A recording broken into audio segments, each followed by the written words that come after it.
ಓಂ ನಮೋ ನಾರಾಯಣಾಯ. ಹರಿ ಓಂ. ಎಲ್ಲರಿಗೂ ತುಂಬ ದಿನದಿಂದ ಎಲ್ಲರೂ ಕೇಳ್ತಾ ಇದ್ದಂತಹ ಕತೆ ಗಜೇಂದ್ರ ಮೋಕ್ಷ ಕತೆ. ನನಗೂ ಇದನ್ನು ತರಗತಿಗಳಲ್ಲಿ ಅಂದರೆ ಭಗವದ್ಗೀತೆ ತರಗತಿ ತಗೊಂಡಾಗ ಹಾಗೂ ವಿಷ್ಣು ಸಹಸ್ರನಾಮ ತರಗತಿ ತಗೊಂಡಾಗ ಪೂರ್ತಿ ಕಥೆಯನ್ನು ಹೇಳಬೇಕು ಅಂತ ಅಂದ್ಕೊಳ್ತಾ ಇದ್ದೆ. ಆದರೆ ಸಮಯದ ಅಭಾವದಿಂದ ಈ ಕತೆ ಸ್ವಲ್ಪ ಸ್ವಲ್ಪ ಸ್ವಲ್ಪ ತರಗತಿಯಲ್ಲಿ ಬಂತೆ ವಿನಃ ಪೂರ್ತಿ ಬರಲೇ ಇಲ್ಲ. ಹಾಗಾಗಿ ಇವತ್ತು ಯೋಚನೆ ಮಾಡಿದೆ, ಈ ಗಜೇಂದ್ರ ಮೋಕ್ಷ ಕಥೆಯನ್ನು ಪೂರ್ತಿ ಹಾಕಬೇಕು, ಅಂದರೆ ಪೂರ್ತಿ ಹೇಳಬೇಕು ಅಂತ. ಹಾಗಾಗಿ ಈ ಕಥೆಯನ್ನು ಇವತ್ತು ಹಾಕ್ತಾಯಿದ್ದೀನಿ. ಗಜೇಂದ್ರ ಮೋಕ್ಷ ಕಥೆ ಎಲ್ಲಿ ಅಂದರೆ ಯಾವ ಗ್ರಂಥದಲ್ಲಿ ಸಿಕ್ಕುತ್ತೆ ಅಂತ ನೋಡೋದಾದರೆ, ಇದು ಭಾಗವತದಲ್ಲಿ ಸಿಗುವಂತಹ ಸುಂದರವಾದಂತಹ ಮೋಕ್ಷದ ಕತೆ ಅಂತ ಹೇಳಿದ್ರೆ ಖಂಡಿತವಾಗ್ಲೂ ತಪ್ಪಾಗೋದಿಲ್ಲ. ಗಜೇಂದ್ರ ಮೋಕ್ಷ ಕತೆ ಇರಬಹುದು, ಅಜಮಿಳನ ಕತೆ ಇರಬಹುದು, ಹಾಗೆ ಜಡಭರತನ ಕತೆ ಇರಬಹುದು. ಇದೆಲ್ಲವುದೂ ಸಹ ನಮಗೆ ಭಾಗವತದಲ್ಲಿ ದೊರಕ್ತಾ ಹೋಗುತ್ತೆ. ನಮ್ಮೆಲ್ಲರಿಗೂ ಗೊತ್ತಿರೋ ಹಾಗೆ ಭಾಗವತವನ್ನು ನಮ್ಮ ವ್ಯಾಸ ಮಹರ್ಷಿಗಳು ಬರೀತಾರೆ. ಆದರೆ ಇದನ್ನು ಪರೀಕ್ಷಿತ ಮಹಾರಾಜನಿಗೆ ನಮ್ಮ ಶುಕಾಚಾರ್ಯರು 7 ದಿನದಲ್ಲಿ ಈ ಭಾಗವತವನ್ನು ಹೇಳಿದ್ರು ಅಂತ ಉಲ್ಲೇಖ ಬರ್ತಾ ಹೋಗುತ್ತೆ. ಇದರಲ್ಲಿ ಆ ಭಾಗವತದಲ್ಲಿ ಸಿಗುವಂತಹ ಅತ್ಯಂತ ಸುಂದರವಾದ ಕತೆ ಈ ಗಜೇಂದ್ರ ಮೋಕ್ಷ ಕತೆ. ಗಜೇಂದ್ರ ಅಂದಾಗ ನಮಗೆ ಎಲ್ಲರಿಗೂ ಗೊತ್ತಾಗೋದು ಆನೆ ಅಲ್ವಾ? ಆದರೆ ಈ ಗಜೇಂದ್ರ ಏನಾಗಿದ್ದ ಅಂತ ನೋಡೋದಾದರೆ, ಗಜೇಂದ್ರ ಹಿಂದಿನ ಜನ್ಮದಲ್ಲಿ ದಕ್ಷಿಣ ಭಾರತದ ದ್ರಾವಿಡ ಪ್ರಾಂತ್ಯದ ಪಾಂಡ್ಯ ದೇಶದ ದೊರೆಯಾಗಿದ್ದ ಅಂತ ಹೇಳ್ತಾನೆ. ಹಾಗೆಯೇ ಅವನು ವೈಷ್ಣವನಾಗಿದ್ದ. ಅವನ ಹೆಸರು ಇಂದ್ರದ್ಯುಮ್ನ ಅಂತ. ನಮ್ಮ ಭಗವಂತನೇ ಹೇಳೋ ಹಾಗೆ ವರ್ಣಾಶ್ರಮಗಳಿರುತ್ತೆ. ಅದೇ ರೀತಿ ಅವನು ವರ್ಣಾಶ್ರಮದ ಪದ್ಧತಿಯ ಪ್ರಕಾರ ಮಹಾರಾಜನಾಗಿದ್ದವನು ಆ ಸಾಂಸಾರಿಕ ಜೀವನದಿಂದ ನಿವೃತ್ತಿ ಆಗ್ತಾನೆ ಹಾಗೂ ಮಲಯಾಚಲಕ್ಕೆ ಹೋಗ್ತಾನೆ. ಅಲ್ಲಿ ಒಂದು ಚಿಕ್ಕ ಕುಟೀರವನ್ನು ಕಟ್ಕೊಳ್ತಾನೆ ಹಾಗೂ ಅವನು ವ್ರತಾಚರಣೆಯಲ್ಲಿ ಇರ್ತಾನೆ. ಅವತ್ತು ಇಂದ್ರದ್ಯುಮ್ನ ಮೌನಾಚರಣೆಯಲ್ಲಿ ಇರ್ತಾನೆ. ಅಷ್ಟೇ ಅಲ್ಲ, ಆ ಮೌನಾಚರಣೆಯಲ್ಲಿ ಭಗವಂತನ ಧ್ಯಾನದಲ್ಲಿದ್ದಾಗ ಅದೇ ಸಮಯಕ್ಕೆ ಅಗಸ್ತ್ಯ ಮಹರ್ಷಿಗಳು ಅಲ್ಲಿಗೆ ಬರ್ತಾರೆ. ಇಂದ್ರದ್ಯುಮ್ನ ಏನಾಗಿರ್ತಾನೆ, ಮೌನವ್ರತದಲ್ಲಿರ್ತಾನೆ. ಹಾಗಾಗಿ ಅಗಸ್ತ್ಯ ಮುನಿಗಳನ್ನು ಸ್ವಾಗತ ಕೋರೋದಕ್ಕೆ ಆಗೋದಿಲ್ಲ, ಏಕೆಂದರೆ ಅವನು ಮಾತನಾಡೋದಕ್ಕೆ ಆಗೋದಿಲ್ಲ ಅಲ್ವಾ? ಆದರೆ ಈ ಅಗಸ್ತ್ಯ ಮುನಿಗಳಿಗೆ ತುಂಬ ಕೋಪ ಬರುತ್ತೆ. ಕೋಪ ಬಂದು, ನೀನು ಮುಂದಿನ ಜನ್ಮದಲ್ಲಿ ಜಡವು ಹಾಗೂ ಮಂದವಾದ ಆನೆಯಾಗಲಿ ಅಂತ ಶಾಪ ಕೊಟ್ಬಿಡ್ತಾರೆ. ಪ್ರದ್ಯುಮ್ನ ಈ ಶಾಪವನ್ನು ಸಹ ಭಗವಂತನ ಇಚ್ಛೆ ಅಂತ ಭಾವಿಸಿ ಅದನ್ನು ಸ್ವೀಕಾರ ಮಾಡ್ತಾನೆ. ಮುಂದಿನ ಜನ್ಮದಲ್ಲಿ ಪ್ರದ್ಯುಮ್ನ ಆನೆಗಳ ರಾಜನಾಗಿ ಅವನು ಜನಿಸ್ತಾನೆ. ಕ್ಷೀರಸಾಗರದ ಮಧ್ಯದಲ್ಲಿ ತ್ರಿಕೂಟ ಪರ್ವತ ಅಂತ ಇರುತ್ತೆ. ಆ ತ್ರಿಕೂಟ ಪರ್ವತದ ಕಣಿವೆಯಲ್ಲಿ ಅವನು ಒಂದು ಆನೆಯಾಗಿ ಆತ ಜನಿಸ್ತಾನೆ. ಈ ತ್ರಿಕೂಟ ಪರ್ವತ ತಪ್ಪಲಿನಲ್ಲೇ ಒಂದು ದೊಡ್ಡ ಆನೆಯ ಗುಂಪಿರುತ್ತೆ. ಆ ಆನೆಯ ಗುಂಪಿಗೆ ಗಜೇಂದ್ರ ಅನ್ನುವ ಆನೆ ನಾಯಕನಾಗ್ತಾನೆ. ನೋಡಿ, ಅಲ್ಲಿ ಅವನು ನಾಯಕನಾಗಿರೋದ್ರಿಂದ ಹಲವಾರು ಪ್ರಾಣಿ ಪಕ್ಷಿಗಳೆಲ್ಲ ಇವನ ಕೃಪೆಗೆ ಒಳಗಾಗಿದ್ದ ಕಾರಣ ಕಾಡಿನಲ್ಲಿ ಹಾಯಾಗಿ ಅಡ್ಡಾಡ್ತಾ ಇರ್ತಾರೆ ಅಂತ ಹೇಳ್ತಾರೆ. ಅಂದರೆ ಆ ಪ್ರಾಣಿ ಪಕ್ಷಿಗಳ ನೆಮ್ಮದಿಗೆ ಈ ಗಜೇಂದ್ರ ಕಾರಣನಾಗಿರ್ತಾನೆ.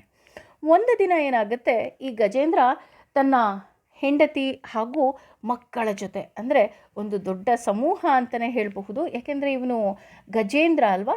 ಹಾಗಾಗಿ ಗಜೇಂದ್ರ ಏನು ಮಾಡ್ತಾನೆ, ಹೆಣ್ಣಾನೆ ಮತ್ತು ಮರಿ ಆನೆಗಳ ಹಿಂಡಿನೊಡನೆ ತ್ರಿಕೂಟ ಪರ್ವತದಲ್ಲಿ ಸಂಚರಿಸ್ತಾ ಇದ್ದ ಹಾಗೂ ಆ ಪರ್ವತ ಕಂಪಿಸ್ತಾ ಇತ್ತು ಅಂತ ಹೇಳ್ತಾರೆ.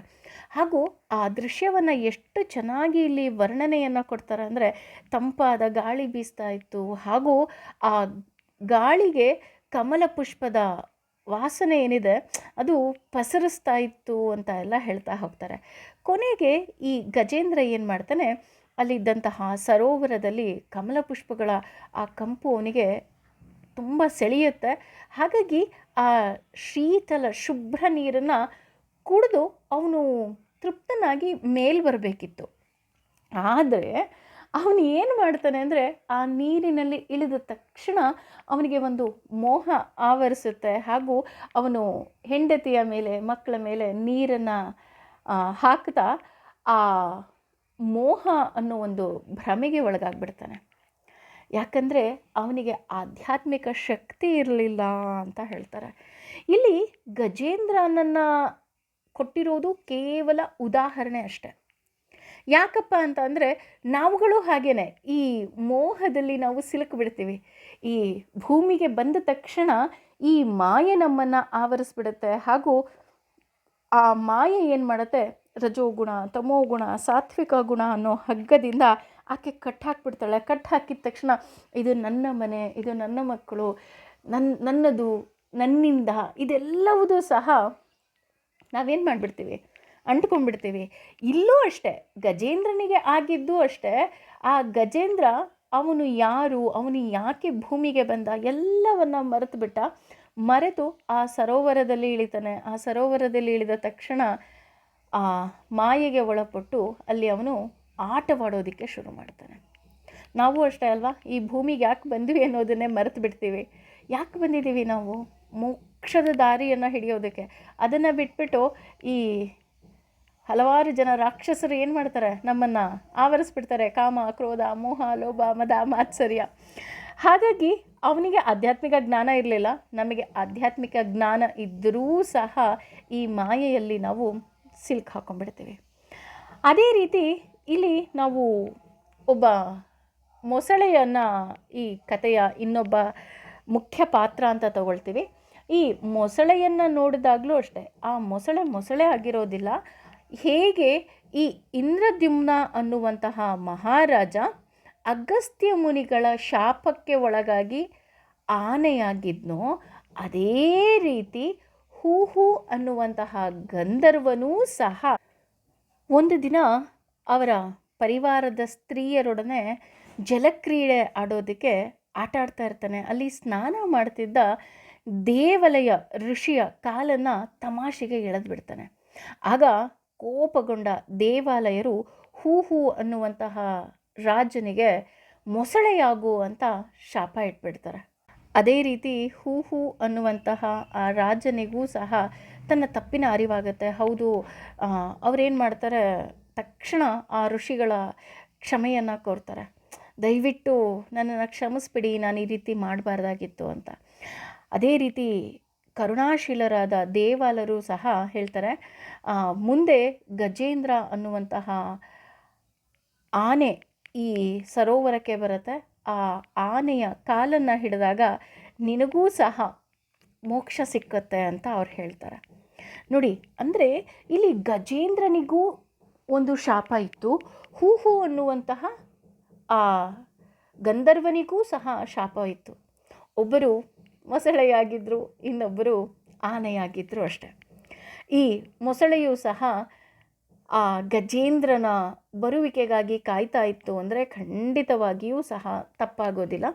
ಅದೇ ರೀತಿ ಗಜೇಂದ್ರ ಏನು ಮಾಡ್ತಾನೆ, ನೀರು ಕುಡಿದು ಹೋಗಬೇಕಾದಂತಹವನು ಆ ಮಾಯೆಯಲ್ಲಿ ಸಿಲುಕ್ಕೊಳ್ತಾನೆ. ಸಿಲುಕು ಹಾಕ್ಕೊಂಡು ತಕ್ಷಣ ಅವನೇನು ಮಾಡ್ತಾನೆ, ಅಲ್ಲಿ ಆಟ ಆಡೋದಕ್ಕೆ ಶುರು ಮಾಡ್ತಾನೆ. ಅದೇ ಸಮಯಕ್ಕೆ ಅಷ್ಟು ಆನೆಗಳಿದ್ದರೂ ಸಹ ಆ ಮೊಸಳೆಗೆ ಗೊತ್ತಿತ್ತು, ನಾನು ಯಾರ ಕಾಲನ್ನು ಹಿಡಿಬೇಕು ಅಂತ. ಯಾಕೆ ಅಂತಂದರೆ, ನಾವು ಯಾರ ಕಾಲು ಹಿಡಿದ್ರೆ ಭಗವಂತ ನಮ್ಮ ಕಾಲ್ಗೆ ರಿಸೀವ್ ಮಾಡ್ತಾನೆ ಅಂತ ಅದು ತುಂಬ ಚೆನ್ನಾಗಿ ಗೊತ್ತಿದ್ದಿದ್ದು ಹೂಹುಗೆ, ಅಂದರೆ ಆ ಮೊಸಳೆಗೆ. ಹಾಗಾಗಿ ಏನು ಮಾಡ್ದ, ಅವನು ಬಂದೊಡನೆ ಗಜೇಂದ್ರನ ಕಾಲನ್ನು ಹಿಡಿತಾನೆ. ಹೇಳ್ತಾ ಹೋಗ್ತಾರೆ, ಉಲ್ಲೇಖದಲ್ಲಿ ಹೇಳ್ತಾ ಹೋಗ್ತಾರೆ, 1000 ವರ್ಷದವರೆಗೂ ಸಹ ಈ ಗಜೇಂದ್ರ ಹಾಗೂ ಈ ಮೊಸಳೆಯ ಸಮರ ನಡೀತು ಅಂತ. ಅಂದರೆ 1000 ವರ್ಷಗಳ ಕಾಲ ಗಜೇಂದ್ರನೂ ಸಹ ಏನನ್ನೂ ಸೇವಿಸದೆ ಅಲ್ಲಿಂದ ತಪ್ಪಿಸ್ಕೋಬೇಕು ಅಂತ ಹೆಣಗಾಡ್ತಾನೆ. ಅದೇ ರೀತಿ ಆ ಮೊಸಳೆಯೂ ಸಹ ಅವನ ಕಾಲನ್ನ ಬಿಡೋದೇ ಇಲ್ಲ. ತಕ್ಷಣ ಗಜೇಂದ್ರನಿಗೆ ಅನಿಸುತ್ತೆ, ಅಂದರೆ ಮೊಸಳೆ ಕಾಲನ್ನು ಹಿಡಿದ ತಕ್ಷಣ. ನೋಡಿ, ಇಲ್ಲಿ ಮೊಸಳೆ ಅನ್ಬೇಕಾದ್ರೂ ಸಹ ನಾವು ಒಂದು ವಿಷಯವನ್ನು ತಿಳ್ಕೋಬೇಕು. ಮೊಸಳೆ ಅಂದರೆ ಕಾಮರಾಜನ ಅಂದರೆ ಮನ್ಮಥನ ವಾಹನ. ಆ ವಾಹನ ಭಗವಂತನ ಮೊರೆ ಹೋಗಬೇಕು ಅಂದಾಗ ನಾವು ಅದನ್ನು ಬಿಡಲೇಬೇಕು. ಅದೇ ರೀತಿ ಈ ಗಜೇಂದ್ರನೂ ಅಷ್ಟೇ ತುಂಬ ಹೆಣಗಾಡ್ತಾನೆ. ತಕ್ಷಣ ಅವನಿಗನ್ಸುತ್ತೆ ತನ್ನ ಮಕ್ಕಳು ಬಂದು ಕಾಪಾಡ್ಬೋದು, ನನ್ನ ಹೆಂಡತಿ ಬಂದು ಕಾಪಾಡ್ಬೋದು. ಇಲ್ಲ, ಯಾರು ಬಂದು ಕಾಪಾಡೋದಿಲ್ಲ. ಅಂದರೆ ಈ ನಮ್ಮ ಈ ಜೀವನದ ಪಯಣ ಏನಿದೆ, ಇದು ನಾವೇ ಸಾಗಬೇಕಾದಂತಹ ಒಂಟಿ ಪಯಣ ಅಂದರೆ ಖಂಡಿತವಾಗ್ಲೂ ತಪ್ಪಾಗೋದಿಲ್ಲ. ಆ ಒಂಟಿ ಪಯಣದಲ್ಲಿ ಅವನು ತುಂಬ ಕಷ್ಟಪಡ್ತಾನೆ, ಆದರೆ ಆಗೋದಿಲ್ಲ. ಕೊನೆಗೆ ಅವನಿಗೆ ಗೊತ್ತಾಗುತ್ತೆ, ನಾನು ಭಗವಂತನ ಮೊರೆ ಹೋಗಬೇಕು. ಅಂದರೆ ಹೋದ ಜನ್ಮದ ಏನು ಅವನ ವೈಷ್ಣವ ಪದ್ಧತಿ ಇತ್ತು, ಹಾಗೂ ಅವನು ಏನು ಹರಿಭಕ್ತನಾಗಿದ್ದ, ತಕ್ಷಣ ಅವನಿಗೆ ನೆನಪಾಗತ್ತೆ, ಅಯ್ಯೋ ಭಗವಂತನೇ ಎಲ್ಲ, ಭಗವಂತನೇ ಸರ್ವಸ್ವ. ನಮಗೂ ಹಾಗೆ ಅಲ್ವಾ? ಕಷ್ಟ ಬಂದಾಗ ಗೊತ್ತಾಗುತ್ತೆ, ಸಂಕಟ ಬಂದಾಗ ವೆಂಕಟರಮಣ, ಅಯ್ಯೋ ಯಾರೂ ಇಲ್ಲ, ಭಗವಂತನನ್ನು ಕೈಯನ್ನು ಹಿಡಿಲೇಬೇಕು ಅಂತ ಹೇಳಿ ಅವನಿಗೆ ನೆನಪಾದಂತಹ ಎಲ್ಲ ಶ್ಲೋಕಗಳ ಮೂಲಕ ಹಾಗೂ ಭಗವಂತನಿಗೆ ಮೊರೆ ಇಡ್ತಾ ಹೋಗ್ತಾನೆ, ಭಗವಂತ ದಯವಿಟ್ಟು ನನ್ನನ್ನು ಕಾಪಾಡು. ಕೊನೆಗೆ ಅಲ್ಲೇ ಇದ್ದಂತಹ ಕಮಲ ಪುಷ್ಪವನ್ನು ಭಗವಂತನಿಗೆ ಅರ್ಪಿಸುತ್ತಾ ಹೇಳ್ತಾ ಹೋಗ್ತಾನೆ, ಭಗವಂತ ನನ್ನನ್ನು ಕಾಪಾಡು. ಕಮಲ ಮೋಕ್ಷದ ಸಂಕೇತ. ಶಂಖ ಚಕ್ರ ಗದಾ ಪದ್ಮ ಏನಿದೆ ಅದು ಧರ್ಮ, ಅರ್ಥ, ಕಾಮ ಮತ್ತು ಮೋಕ್ಷದ ಸಂಕೇತ ಅಂತ ಹೇಳ್ತಾರೆ. ಆ ಮೋಕ್ಷದ ಸಂಕೇತವಾದ ಕಮಲವನ್ನು ಭಗವಂತನಿಗೆ ಅರ್ಪಿಸುತ್ತಾ ಆ ಪದ್ಮನಾಭನನ್ನು ಕರೀತಾ ಹೋಗ್ತಾನೆ, ಭಗವಂತ ನೀನೇ ಕೈ ಬಿಟ್ಟರೆ ನನಗೆ ಯಾರಪ್ಪ ಗತಿ ಅಂತ. ಆಗ ಭಗವಂತ ವೇದಗಳ ಅಭಿಮಾನಿ ದೇವತೆಯಾದ ಗರುಡನ ಮೇಲೇರಿ ಬರ್ತಾನೆ ಅಂತ ಹೇಳ್ತಾರೆ. ಅಂದರೆ ಭಗವಂತ ನಮ್ಮನ್ನು ನೋಡಬೇಕು, ಭಗವಂತನನ್ನು ನಾವು ಹೋಗಿ ಸೇರಬೇಕು ಅಂದರೆ ನಮಗೆ ಇರುವಂತಹ ಏಕೈಕ ಮಾರ್ಗ ಜ್ಞಾನ ಮಾರ್ಗ. ಯಾಕೆ ಅಂದರೆ ಜ್ಞಾನದ ಮೊರೆ ಹೋದಾಗ ಮಾತ್ರ ನಮಗೆ ಗೊತ್ತಾಗುತ್ತೆ ಭಕ್ತಿಯ ಮಾರ್ಗ ಸುಲಭ ಅಂತ. ಹಾಗೂ ಆ ಭಕ್ತಿಯಿಂದ ಜ್ಞಾನವನ್ನು ಪಡಿಬೇಕು, ಜ್ಞಾನದಿಂದ ಮೋಕ್ಷದ ಕಡೆಗೆ ನಾವು ಚಲಿಸ್ತಾ ಹೋಗಬೇಕು. ಆಗ ಭಗವಂತ ತನ್ನ ಸುದರ್ಶನ ಚಕ್ರದ ಮೂಲಕ ಆ ಹೂಹು ಅನ್ನುವಂತಹ ಆ ಗಂಧರ್ವ ಏನು ಮೊಸಳೆ ಆಗಿರ್ತಾನೆ ಅವನನ್ನು ಸಂಹರಿಸ್ತಾನೆ ಅಂತ ಹೇಳ್ತಾ ಹೋಗ್ತಾರೆ. ಅಂದರೆ ಇಲ್ಲಿ ಕೇವಲ ಗಜೇಂದ್ರನನ್ನು ಭಗವಂತ ರಕ್ಷಿಸ್ತಾ ಇಲ್ಲ, ಗಜೇಂದ್ರನ ಜೊತೆ ಆ ಗಂಧರ್ವನಿಗೂ ಇದ್ದಂತಹ ಶಾಪದಿಂದ ಮುಕ್ತಿಯನ್ನು ಕೊಡ್ತಾ ಹೋಗ್ತಾನೆ ಭಗವಂತ. ಅಂದರೆ ಇಲ್ಲಿ ಭಗವಂತನ ಸಂಹಾರ ಏನಿದೆ ಅದು ಕಾರುಣ್ಯಪೂರ್ವಕವಾಗಿರುತ್ತೆ. ಕಾರುಣ್ಯದಿಂದಲೇ ನಾವು ಭಗವಂತನನ್ನು ಸೇರೋದಕ್ಕೆ ಸಾಧ್ಯ. ಅವನು ಕಾರುಣ್ಯ ಮೂರ್ತಿ. ಹಾಗಾಗಿ ಇಲ್ಲಿ ಗಜೇಂದ್ರನ ಜೊತೆ ಅಂದರೆ ಇಂದ್ರದ್ಯುಮ್ನ ಗಜೇಂದ್ರನಾಗಿರ್ತಾನೆ, ಹೂಹು ಗಂಧರ್ವನಾಗಿರ್ತಾನೆ. ಅವರಿಬ್ಬರಿಗೂ ಸಹ ಭಗವಂತ ಮೋಕ್ಷದ ದಾರಿಯನ್ನು ಕೊಡ್ತಾ ಹೋಗ್ತಾನೆ. ಹಾಗಾಗಿ ಭಗವಂತ ಈ ಸಕಲ ಈ ಲೌಕಿಕದಿಂದ ನಾವು ದೂರಾಗಿ ಸಂಪೂರ್ಣ ಭಗವಂತನಿಗೆ ಶರಣಾದಾಗ ಮಾತ್ರ ನಮಗೆ ಭಗವಂತ ದೊರಕ್ತಾ ಹೋಗ್ತಾನೆ. ಹೀಗೆ ಗಜೇಂದ್ರನೂ ಅಷ್ಟೇ, ಇಲ್ಲ ನನ್ನ ಹೆಂಡತಿ ಬಂದು ಕಾಪಾಡ್ತಾಳೆ, ನನ್ನ ಮಕ್ಕಳು ಬಂದು ಕಾಪಾಡ್ತಾರೆ, ಇನ್ಯಾವುದೋ ಪ್ರಾಣಿ ಪಕ್ಷಿಗಳಿಗೆ ನಾನು ಆಸರೆ ಕೊಟ್ಟಿದ್ದೆ ಅದು ಬಂದು ಕಾಪಾಡುತ್ತೆ. ಇಲ್ಲ, ನಮ್ಮನ್ನು ಕಾಪಾಡೋದಕ್ಕೆ ಬರೋದು ಕೇವಲ ಭಗವಂತ. ಯಾವಾಗ ಗಜೇಂದ್ರ ನನಗೆ ಯಾರೂ ಬೇಡ ನೀನೇ ಬೇಕು ಭಗವಂತ, ಹಾಗೂ ಭಗವಂತ ನೀನಿದ್ರೇ ಎಲ್ಲ ಅಂತ ಅವನು ಕಂಪ್ಲೀಟ್ ಸರೆಂಡರ್ ಆಗ್ತಾ ಹೋದ, ಆಗ ಮೋಕ್ಷದ ಪನ್ನೀರನ್ನು ಭಗವಂತ ಕೊಡ್ತಾ ಹೋಗ್ತಾನೆ ಅಂತ ಹೇಳ್ತಾ ಹೋಗ್ತಾರೆ. ಹಾಗೂ ಈ ಗಜೇಂದ್ರನೂ ಅಷ್ಟೇ, ಅವನ ಹಿಂದಿನ ಜನ್ಮದ ಅಂದರೆ ಏನು ಇಂದ್ರದ್ಯುಮ್ನಾಗಿದ್ದ ಆ ಸಮಯದಲ್ಲಿ ಅವನು ಕಲಿತಂತಹ ಎಲ್ಲ ಭಗವಂತನ ನಾಮಸ್ಮರಣೆಯನ್ನು ಅವನು ಮಾಡ್ತಾ ಇದ್ದ ಅಂತ ಇಲ್ಲಿ ಹೇಳ್ತಾ ಹೋಗ್ತಾರೆ.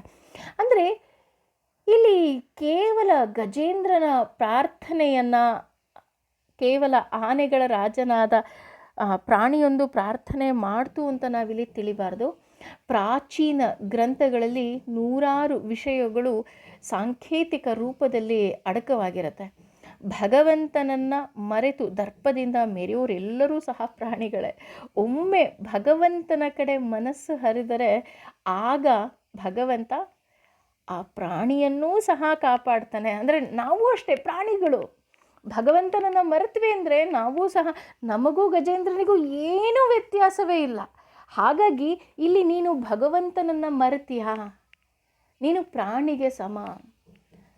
ಹಾಗಾಗಿ ಈ ಮಾನವ ದೇಹದಿಂದ ನಮಗೆ ಮೋಕ್ಷ ಬೇಕು ಅಂದಾಗಲೂ ಸಹ ನಾವು ಭಗವಂತನ ಮೊರೆ ಹೋಗಬೇಕು ಅಂತ ಹೇಳ್ತಾ ಹೋಗ್ತಾರೆ. ಹಾಗೂ ಭಗವಂತನನ್ನು ನಿಷ್ಕಾಮವಾಗಿ ನಾವು ಪ್ರಾರ್ಥಿಸಿದಾಗ ಭಗವಂತ ನಮಗೆ ಮೋಕ್ಷದ ಪನ್ನೀರನ್ನು ಅನುಗ್ರಹಿಸ್ತಾನೆ ಅಂತ ಈ ಕತೆ ಹೇಳ್ತಾ ಹೋಗುತ್ತೆ.